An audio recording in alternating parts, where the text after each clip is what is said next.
let us have a look at hand function. It is, after all, the hand that does the writing. Now, hand function can be divided into many categories and components, but for the purpose of this video, I've chosen to just use 4. I'm going to talk about sensation, about strength, grasp, and in-hand manipulation.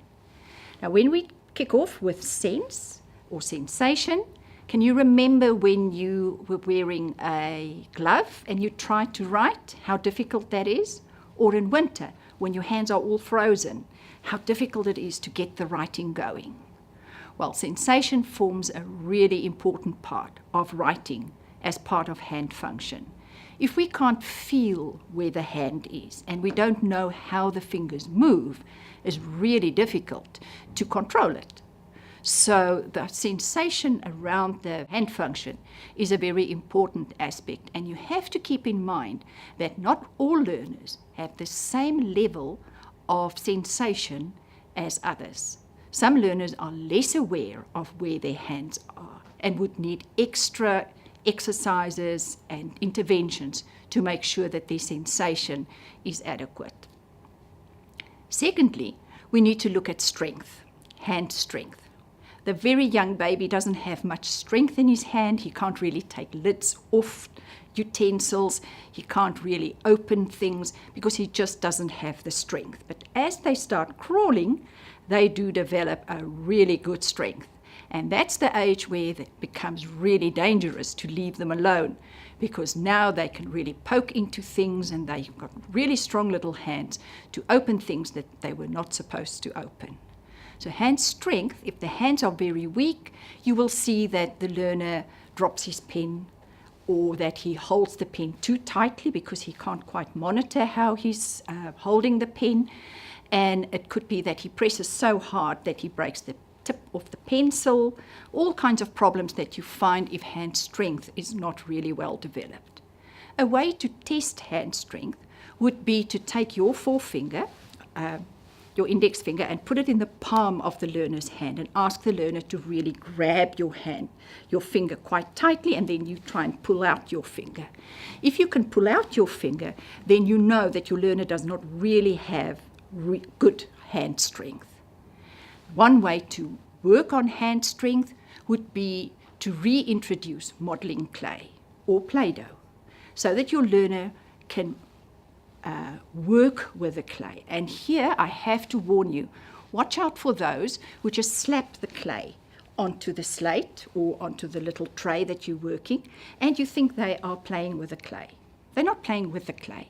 They're just slapping the clay down and not really having it in their hand. So you need to intervene, sit with them and encourage them to pick up the clay and really make balls, make snakes, pinch it with their fingers so that they can strengthen the hand muscles. The intrinsic muscles of the hand need to get stronger through the use of Play-Doh and clay and things like that.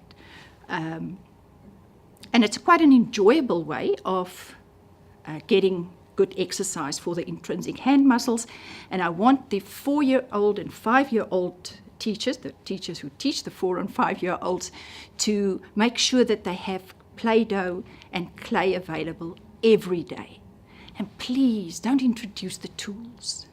Those little wheels and rollers and things, keep that for a Friday or a special day. The children need to actually be busy with the clay and not with the utensils playing with the clay. When we look at grasp, there's a whole lot we can say about grasp. But the one important thing with grasp is that it has a natural way of developing. It is a process that develops, and it's not something that we can effectively teach a child. The baby will develop and first of all have a grasp that is more to the pinky side. Whenever he holds something, it will be much stronger on this side of the hand than that side. As they grow older, this side becomes more strong. And we see how they hold pens and pencils. First they hold it like this and they do their scribbling, and later on they hold it like that and then they move the finger down and they actually hold the pen like this when they do their scribbling. And it's because the grasp has developed. Please don't tell the little ones that they're holding their pen or pencil incorrectly. It's a developmental thing. They need to grow from the one into the other. The only thing you can do is to make objects available that requires different grasps, so that they would have to hold a margarine tub, empty of course, and hold that so that they can practice a nice big grip.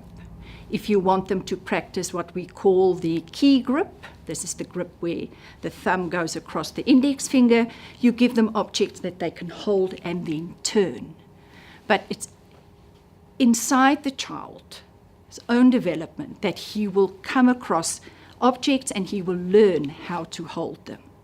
What is important is to also introduce objects that the child has to take off and has to put back on over a pole.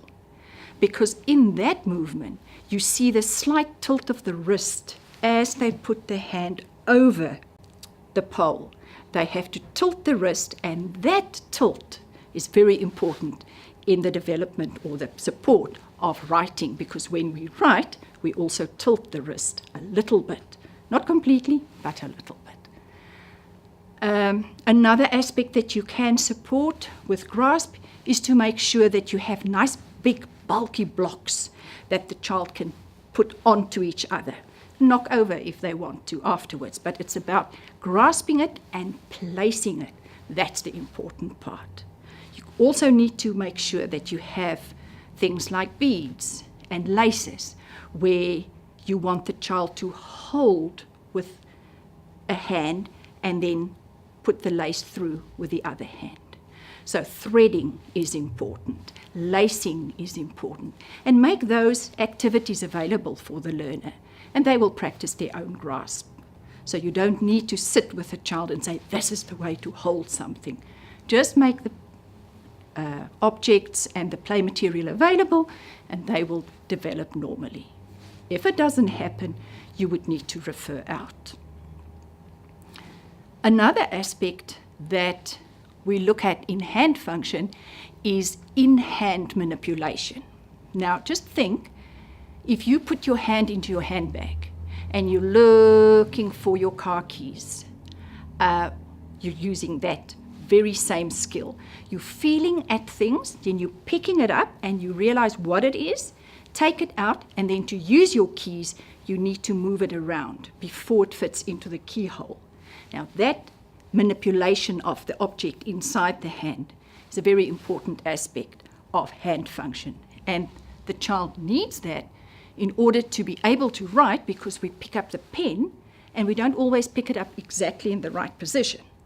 You have to have the pencil lying over the web space, resting on the third finger and gripping it with the thumb and the index finger to have a complete and mature functional pencil grip. So those are the in-hand manipulation, and if we want to add some activities to that, I would suggest any sorting activity where you have the child picking up things and having to put it in a container. That would work really well for making sure that there's in-hand manipulation. Also, your clay would be good, and again, any blocks that the child has to pick up and then place. So that's, in a wrap, the hand function that we've looked at. In our next video, we will look at perceptual development. So watch out for that. Thank you.